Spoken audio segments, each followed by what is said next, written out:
ప్రధాని మోడీ 100 రోజుల ప్రోగ్రెస్ కార్డులో 100కు 100 మార్కులు వచ్చాయని అంటున్నారు. అయితే మీరు సెంచరీ కొట్టడం ఏమో కానీ సమాజాన్ని భ్రష్టు పట్టించారంటూ ప్రతిపక్షాలు విమర్శనాస్త్రాలు అందుకున్నాయి.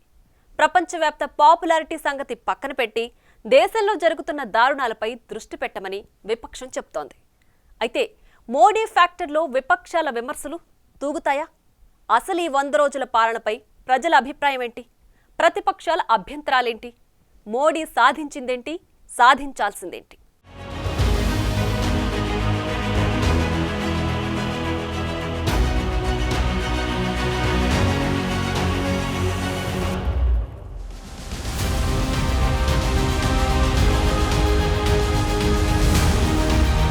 మోడీ 100 రోజుల పాలన పూర్తి చేసుకున్న సందర్భంగా ఆయన పుట్టినరోజును కూడా పురస్కరించుకొని సేవా దివస్ పేరుతో ఓవైపు సెలబ్రేషన్లు జరుగుతూ ఉంటే మరోవైపు ప్రతిపక్షాలు మోడీ సర్కార్పై దుమ్మెత్తిపోస్తున్నాయి. మోడీ 100 రోజుల పాలన పూర్తవక ముందే రియాక్షన్లు మొదలయ్యాయి. మొన్నటికి మొన్న దేశ కార్పొరేట్ రంగం 100కు 80 మార్కులు కట్టబెట్టింది. కాకపోతే అది కార్పొరేట్ శక్తుల అభిప్రాయం కాబట్టి దాన్ని బట్టి జనం సంతోషంగా ఉన్నారని చెప్పలేని పరిస్థితి. అయితే తాజాగా మోడీ పాలనపై క్షేత్రస్థాయిలో ప్రజలు ఏమనుకుంటున్నారు అనే అంశంపై CNN, IBN, టుడేస్ చాణక్య ఓ సర్వే నిర్వహించాయి.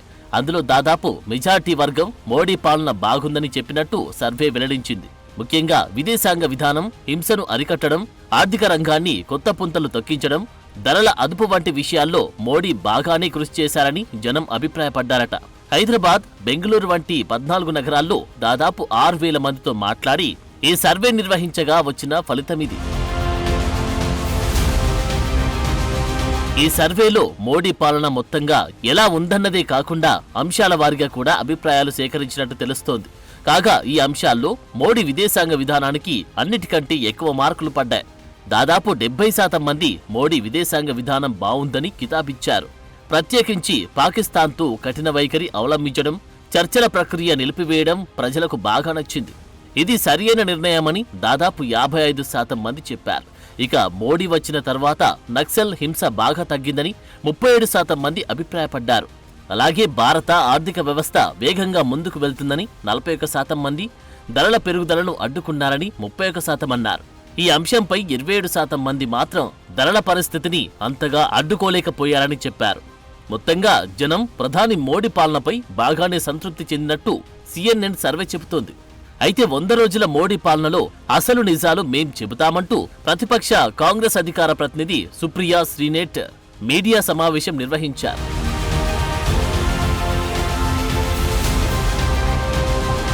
కేంద్రంలోని నరేంద్ర మోదీ ప్రభుత్వం అధికారంలోకి వచ్చి 100 రోజులు పూర్తి చేసుకున్న సందర్భంగా దేశ ప్రజల సమస్యల పరిష్కారంలో భాగంగా అన్ని రంగాల్లో మోడీ విఫలమయ్యారని కాంగ్రెస్ ఆరోపించింది.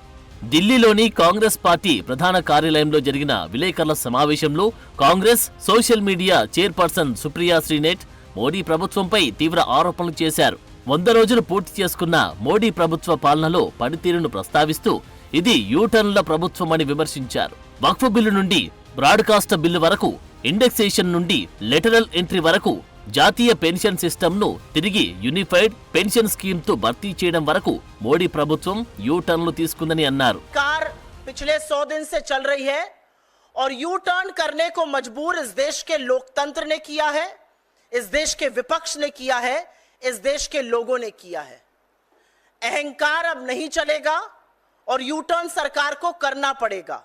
अगर आपका कोई गलत नतीजा देश के लोगों को कुप्रभावित करता है तो वो कानून नहीं बनेगा और आपको लगातार उस पर यू टर्न कराकर ही हम दम लेंगे. लैटरल एंट्री, जिसमें कि आरक्षण को ताक पर रखा गया और उसके बाद लैटरल एंट्री का प्रबंध किया गया, हमने आवाज उठाई, लोगों में आक्रोश हुआ, लैटरल एंट्री पे यू टर्न हुआ. कहते थे ब्रॉडकास्ट बिल लाएंगे, जो स्वतंत्र पत्रकार हैं, जो कठिन सवाल कुछ पूछते हैं, जो आईना दिखाते हैं, उनका मुंह बंद करने की, उनकी आवाज को दबाने की कोशिश होगी. इतना प्रतिकार हुआ उस पर, इतना विरोध हुआ कि उस बिल पर भी यू टर्न करना पड़ा. फिर बोला वक्फ बोर्ड बिल लाएंगे.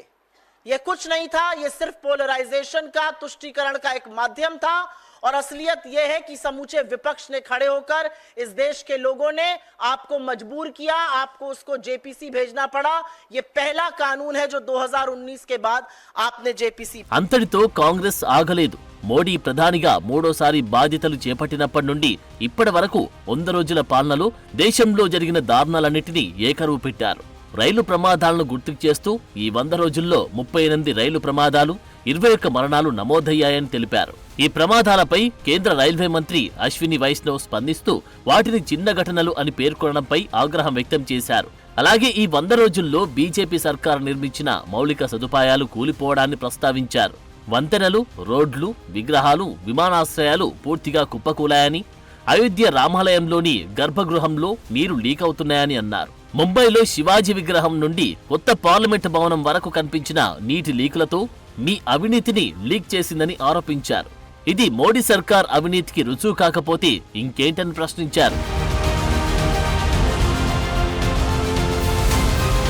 ఇక జమ్మూ కాశ్మీర్ను ప్రస్తావిస్తూ గత 100 రోజుల్లో జమ్మూ కాశ్మీర్లో 26 ఉగ్రదాడులు జరిగాయని, మన సైనికులు 21 మంది ప్రాణాలు కోల్పోయారని, 15 మంది పౌరులు మరణించారని గుర్తుకు చేశారు. దీనికి బాధ్యులెవరు, జవాబుదారీతనం ఎక్కడ ఉందని ప్రశ్నించారు. ఇక 100 రోజుల్లో దేశవ్యాప్తంగా మహిళలపై జరిగిన నేరాలను వెల్లడించారు. మహిళలపై నేరాలకు సంబంధించి 100 రోజుల్లో అధికారికంగా 104 కేసులు నమోదయ్యాయని అన్నారు. ఇక దేశ ఆర్థిక వ్యవస్థ ప్రమాదంలో ఉందని సుప్రియా శ్రీనేట్ అన్నారు. ఈ 100 రోజుల్లో రూపాయి విలువ ఘోరంగా పడిపోయిందని తెలిపారు. అలాగే ఎఫ్డీఐ పడిపోయిందని, నిరుద్యోగం విపరీతంగా పెరిగిందని విమర్శించారు.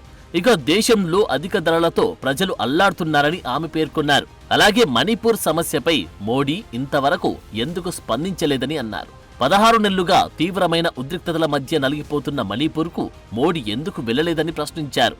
మీ రాజకీయ మనుగడ కోసం రష్యా ఉక్రెయిన్ యుద్ధాన్ని ఆపుతామని అంటారు, కానీ ఇక్కడ మణిపూర్లో జరిగే హింసపై పల్లెత్తి మాట కూడా మాట్లాడరని విరుచుకుపడ్డారు కాంగ్రెస్ నేతలు.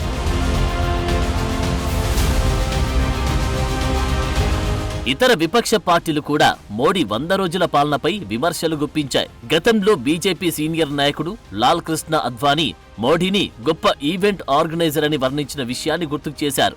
ఇక ప్రధాని మోడీ ప్రస్తుతం దేశాలు పర్యటించడం, విదేశీ ప్రధానులు, అధ్యక్షులు బడా పెట్టుబడిదారులకు ఆతిథ్యమిస్తూ తీరిక లేకుండా గడుపుతున్నారని, దేశ ప్రజానికానికి ఇచ్చిన వాగ్దానం మర్చిపోయారని అంటున్నారు. మినిమం గవర్నమెంట్, మాక్సిమం గవర్నెన్స్ అని మోడీ ఇచ్చిన నినాదం అక్షరాల మర్చిపోయారని అంటున్నారు. కేబినెట్ ఏర్పాటు చేసిన కొత్తలో కొంతమేర ఈ నినాదాన్ని పాటించినట్లు కనిపించినా అటు తర్వాత గాలి కొదిలేశారని విపక్షాలు దుయ్యబట్టాయి. 10 ఏళ్లు దాటిన మోడీ ప్రభుత్వంలో మత విద్వేషాలు తప్ప దేశంలో ఏం జరగలేదని ఆరోపిస్తున్నారు. మోడీ ప్రధాని అయినప్పటి నుండి మంత్రివర్గ సభ్యులు ఏదో ఒక రూపంలో రాజ్యాంగ ఉల్లంఘనకు పాల్పడుతున్నారని, పార్లమెంట్లో ప్రతిపక్షాలు వారిపై చర్యలు తీసుకోవాలని డిమాండ్ చేసినా మోడీ పట్టించుకోలేదని అంటున్నారు. అయితే మోడీని ప్రశ్నించిన వారిని మాత్రం జైళ్లకు పంపడానికి కేంద్ర సంస్థలను వాడుకోవడంలో మోడీ రాటుదేలారని విమర్శిస్తున్నారు.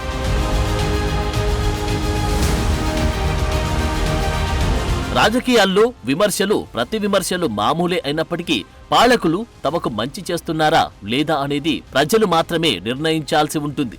ఈ విధంగా 100 రోజుల ప్రధాని మోడీ పాలనలో ఎంతో కొంత మెరుగైన పరిస్థితులు చూస్తున్నామన్నది కొందరి అభిప్రాయం కాగా, నానాటికి పెరిగిపోతున్న నిత్యావసర ధరలు సామాన్య ప్రజలపై తీవ్ర భారం మోపుతున్నాయన్నది చాలా మంది భావన. ఏది ఏమైనప్పటికీ మోడీ 100 రోజుల పాలనలో చాలా సంఘటనలు, విభిన్న అభిప్రాయాలకు కారణమయ్యాయి. ఈ 100 రోజుల పాలనతో పాటు మోడీ బర్త్డేను పార్టీ వర్గాలు సెలబ్రేట్ చేసుకోవడం సంగతి పక్కన పెడితే రాబోయే 4.5 సంవత్సరాల పాలనలో చాలా లోపాలను సవరించాల్సిన అవసరం ఎంతైనా ఉందన్నది మేధావులు చెబుతున్న మాట. ఈ దిశగా ప్రధాని మోడీ ఎలాంటి చర్యలు తీసుకుంటారన్నది భవిష్యత్తులో చూడాల్సి ఉంది.